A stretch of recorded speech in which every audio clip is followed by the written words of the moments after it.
Welcome to another episode of A Quest for Twice. Today is April 4th. Today I'm going to cover the JFROG earning update, then do a deep dive on BWA. So JFROG reported the earning last month, but I just got time to look into it. It's actually a fairly simple story because the revenue growth and the margin have been very stable. So as shown in the top right, full year revenue grew 25%, and the management gave an outlook of 22% for 2024. Given that they tend to be conservative, I expect the growth will be also around 25%.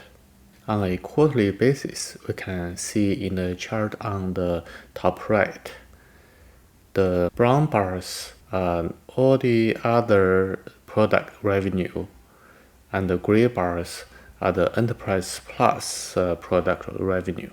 We can see the Enterprise Plus revenue has been growing rapidly, and the last quarter was no exception. The other product revenue has also been growing at a fairly slow pace, but the important thing is it is growing because JFROG has a land and expand strategy. So many customers land in other products first, then they are graduated to the Enterprise Plus product. So as long as they are refilling the pipeline and growing it slowly, then the future business still look good. Gross margin was 79%, and quarterly sales grew 27%. That was an acceleration compared to the first 3 quarters of last year. Indeed, the industry deceleration was seen as bottomed out, and the 12-month net dollar retention rate was 19%, same as Q3 23. Now let's start a deep dive in BWA, which is an automobile parts supplier. It has 3 segments. The air management is the biggest with more than half of the total revenue. The second biggest is the drivetrain and the battery systems, and the smallest is the e-propulsion with a 15% revenue contribution in last year. On the right, we can see the revenue contributions from different geographic regions. The most interesting observation is China contributed more than 20% last year, and US had only 17%. That's because Mexico actually contributed 12%. So, and most of that is for export to the US. Germany also contributed 12%, but they are also Hungary and Poland and other European countries. So overall, the European revenue mix is fairly high also. Now let's look at the BWA's revenue and margin and their historical trends. So the chart shows the revenue since 2001. So we can see the revenue has been growing steadily from a low of $2.2 billion in 2001 to over $14 billion in 2023. There is a significant dip in 2009. That's because of the great recession due to the financial crisis. Now let's look at the gross margin. That is the top line in the graph. We can see that historically has been fairly stable around 20% or a little higher, except a significant dip in 2008 and 2009 due to the recession. However, since 2020, the gross margin has dropped to about 18%. That's because of the company's transition to support the EV production. And that started with the acquisition of Delphi in 2020. The line below the gross margin is the operating margin. So it has a similar story.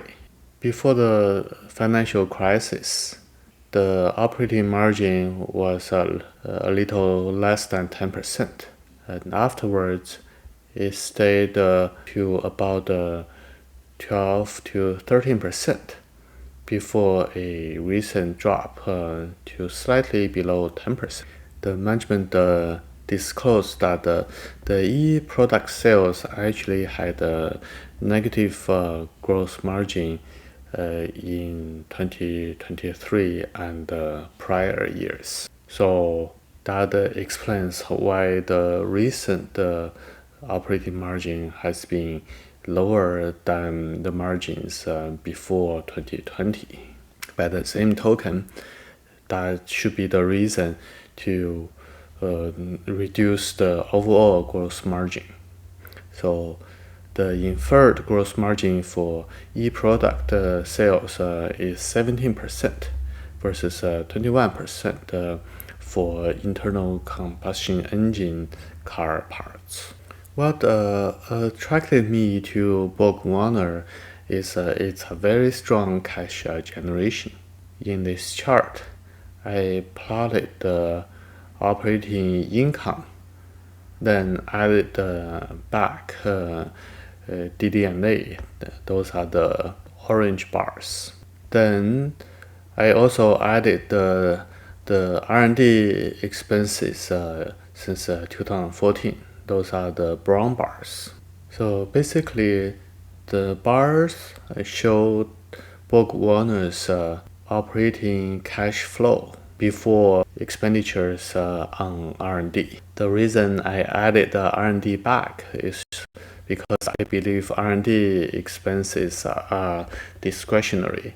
They are made for future benefit, so I don't look at R&D expense as a real expense.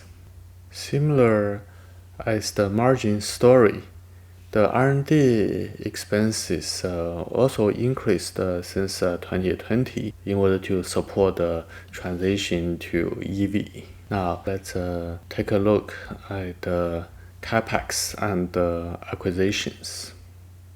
So the red lines shows the historical CapEx, and we can see that's relatively stable in the last 10 years prior to the EV transition, around $500 million. The green lines added on top of the red lines shows the expenditures for acquisitions. So we can see the company made a major acquisition in 2015. Then again in 2020 and 2021. That's related to the Delphi acquisitions. The company made further acquisitions in 2022 and 2023 to support its EV transition. So the story is the CapEx and the acquisition expenditures really picked up since 2020 in order to support its EV transition, just as R&D expenses. However, despite the lower margin and the higher R&D and CapEx expenses, BorgWarner still generated a very strong free cash flow in the amount of $560 million in the last 2 years, and the outlook for this year will be about $475 to $575 million of free cash flow. So BorgWarner has been investing heavily in EV transition. Will that investment pay off? The management gave some outlook for future growth. as shown in the graph on the top right. Initially, the management gave a guidance of $2.5 billion of e-product sales in 2023. That guidance was given about 1 year ago. And turns out the actual revenue of e-product in last year was about $2 billion because of the EV sales slowdown that has become known since fourth quarter last year and in 2024 so far. The management had some visibility of 2025 sales because of booked orders as well as acquisitions. So initially, the management believed they may have a $5.6 billion of e-product sales in 2025. Then with the organic growth and further acquisitions, the management believe they may reach $10 billion of e-product sales in 2027. That's fairly impressive considering that its internal combustion engine related sales is about $12 billion in last year. So as shown in the figure at the bottom right, last year's sales was about $14.3 billion. Then with $5 billion of organic growth, the 2027 revenue would be more than $19 billion. Then with $1.7 billion of further acquisitions, the management believe its 2027 revenue will be around $21 billion. That implies the ICE car parts sales will be still about $10 billion, only $1 billion less compared to last year. What's even more important is the margin story, because as I mentioned earlier, last year the e-product operating margin was actually slightly negative. So that's because of heavy expenditures on R&D for about 19 or 20% in last year. So the bottom left graph shows that with the increase in sales of e-product, then just a slight increase in the absolute R&D dollars, the margin will improve to about 7% operating margin for e-products in 2027. That's because of the R&D expenditure related to e-product will drop from about 20% last year to 7% in 2027. So what does the margin improvement story mean overall? That's shown in the figure on the left. So last year, the total sales was about $14.3 billion with a 9.4% operating margin, and that means $1.3 billion of adjusted operating income. Then fast forward to 2027, with the improvement of the e-product margin, the overall company margin will be about 10%. With $21 billion of sales, as I walked through earlier.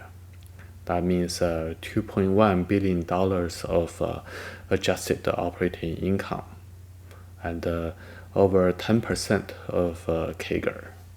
That's because of the operating margin excluding e-product is currently about 13%. And the management has been fairly confident that they can maintain the margin despite a slight decrease in the conventional automobile parts sales. So one may argue that the e-product sales in 2027 reaching about $10 billion is very optimistic. So the management also gave some sensitivities, but for those cases, it's for the year 2030 with multiple EV penetration scenarios. On the left, that's a 40% EV penetration. That's considered a low case, since the base case is about 48% EV penetration. In that case, with a slower EV ramp up, the total sales will be less compared to the base case of 25 billion. The low ramp up case will have a sales of 24 billion. But the operating margin will be slightly higher compared to the base case of 10%. Therefore, the adjusted operating income will be between $2.4 and $2.6 billion, only slightly less than the base case of $2.4 to $2.6 billion. On the other side, if EV ramp up is faster, the sensitivity is for 60% EV penetration. Then the total sales will be higher at $26 billion, but with a slightly lower margin around 9%. So the overall adjusted operating income will still be in the same ballpark. So in a way, BorgWarner's future operating income will be agnostic to how fast the EV transition will happen. So what's the investment case and what are the risks? So at the current price, about $34.6 per share, its market cap is $8 billion, and the enterprise value is $10.7 billion. The EV over ops income will be 7.9 if we use last year's adjusted operating income of $1.36 billion. That shows the valuation is very attractive because operating income has already deducted the R&D expenses as well as DD&A. So the investment thesis is to buy a cash flow machine with the e-product segment included for free, since right now they don't contribute to operating income at all. However, the threat is auto sale volume is very volatile, impacted by the macro economy and the interest rate. Even a manufacturer booked a program, the number of units sold is still subject to the demand from the manufacturer. And that's why last year the total e-product sale came in 20% lower than the outlook given just 6 months ago. Another threat is the long-term ops margin of an e-product may not reach 7 to 10% in the longer term, mostly due to competition, especially from China. Because if competitors can also make similar products, then there will be continuous price pressure, so the gross margin for the e-product may even deteriorate. Another threat is the future EV transition and penetration may not pan out as expected. So the large R&D and capex on e-products may be wasted. Just to understand the magnitude of the expenditures on the EV transition, the company spent $2.2 billion in the last 3 years for that purpose. Lastly, there is a threat about China, since more than 20% of its revenue came from China, which is in economic turmoil, and with also looser protection of intellectual properties.